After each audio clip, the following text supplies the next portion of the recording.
Pak, kalau misalnya nih ada orang yang terus-terusan minta tolong sama kita, terus jadi kayak seolah-olah kita dijadikan sandaran gitu. Itu sebaiknya gimana, Pak?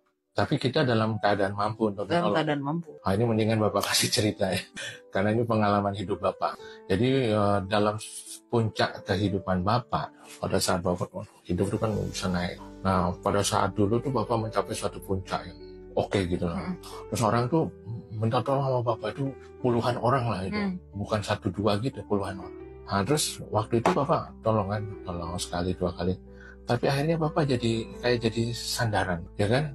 Walaupun orang itu juga ada kontribusi ya, ada yang kerja sama Bapak, ada apa, tapi masa dia udah terima gaji tetap ada minta tolong lagi. Terus Bapak tuh waktu itu pertama ngasih. Nah, ekonomi Bapaknya naik terus nih. Waktu Bapak naik terus. Bapak nggak pernah menghitung gitu loh. Bapak mulai ngasih tuh penghasilan take home pay Bapak berapa, terus sekarang jadi berapa nggak pernah. Yang Bapak hitung, Bapak bantu orang tuh segini jumlahnya, sekian juta gitu. Nah, terus lama-lama tuh saya mikir, loh, kalau aku nggak bantu orang-orang ini, berarti aku kan punya kelebihan uang sekian juta setiap bulan gitu. Ngerti nggak maksudnya? Taruhlah misalnya ini, asal aja misalnya, Bapak bantu setiap bulan tuh 30 juta. Kalau Bapak nggak bantu orang-orang ini, berarti Bapak punya uang 30 juta tiap bulan kelebihan uangnya. Ya kan? Terus mulai itu Bapak kurangi satu persatu. Ingat nggak kamu itu masa kecil sih kamu? Maksudnya, Bapak kurangi dan kurangi. Jadi bantuannya cuma tinggal 20, kurangi lagi, jadi tinggal 10, kurangi lagi tinggal 5. Akhirnya cuma tinggal 5 itu masih Bapak pertahankan. Apa yang terjadi? Ekonomi Bapak lebih.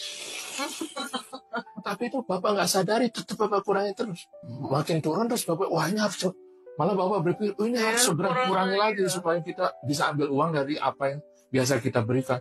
Makin turun lagi, Bapak makin tahan uang itu, makin turun Bapak. Akhirnya apa yang terjadi? Habis semua hartanya Bapak.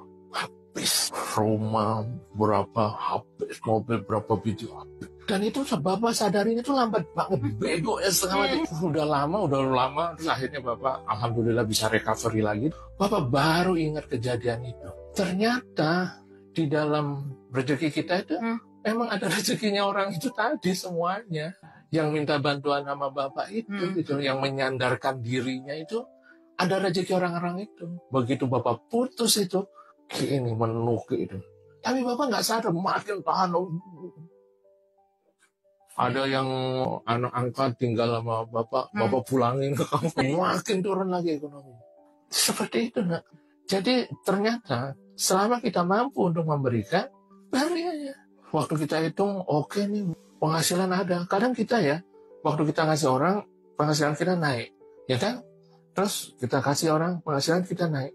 Terus kita mikir, kalau nggak ngasih, berarti di sini. Enggak, di sini. Iya, ngasih nih, naik.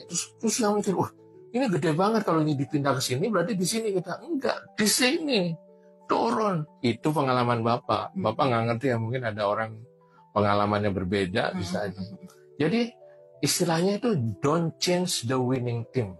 Jadi pengeluaran kita segala macam itu, kebajikan kita itu jangan dirubah untuk mempertahankan kondisi yang stabil. Begitu kita rubah ternyata itu turun. Kenapa? Karena rezeki itu bukan dari kita gitu lah. Dari Allah yang pinjamin ke kita. Nih kamu, nih tak kasih keleluasan menggunakan ini gitu. Oh tahan, aku nggak usah bantu itu.